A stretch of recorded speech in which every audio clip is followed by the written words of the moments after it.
Hello বন্ধুরা, আপনারা কেমন আছেন? নিশ্চয়ই ভালো আছেন, আমিও ভালো আছি।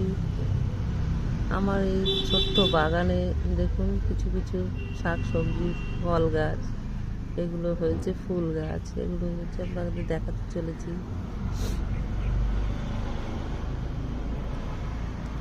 এই ছোট্ট লাউ গাছ, মাত্র কতদিনের লাউ গাছ, কি সুন্দর ফল ফুলে হচ্ছে।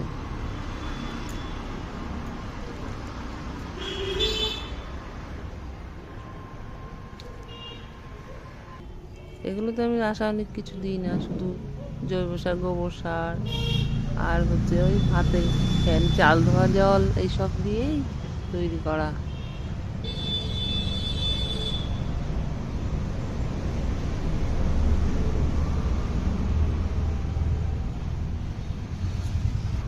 দেখুন কপি গাছটা বেজিতে খেয়ে কি করেছে।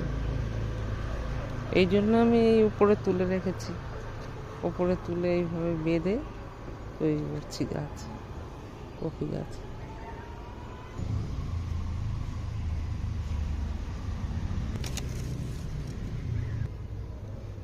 বেগুন গাছটা নতুন করে ফুল এসেছে, এখনো বেগুন ধরেনি, নতুন করে আবার ধরবে। অনেক অনেক বেগুন হয়েছে গাছটা। টমেটো গাছে ফুল এসেছে, এখনো হয়নি, সবে মাত্র ধরতে শুরু করেছে, একটু লেট হয়ে গেছে টমেটো গাছ আমার। এই যে কচু গাছটা দেখুন, কুমড়ো গাছের পাতাটা একবার দেখুন, কত বড় বড় পাতা হয়েছে।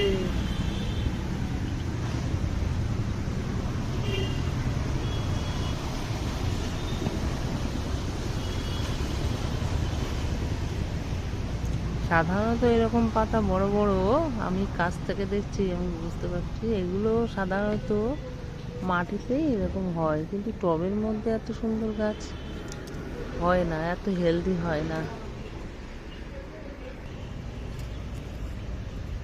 একটা টমেটো গাছ, আর একটা টমেটো গাছেও ফুল এসে গেছে। আর এই যে বাঁধাকপি আর একটা গাছ, পেঁয়াজ কলি বেরাচ্ছে।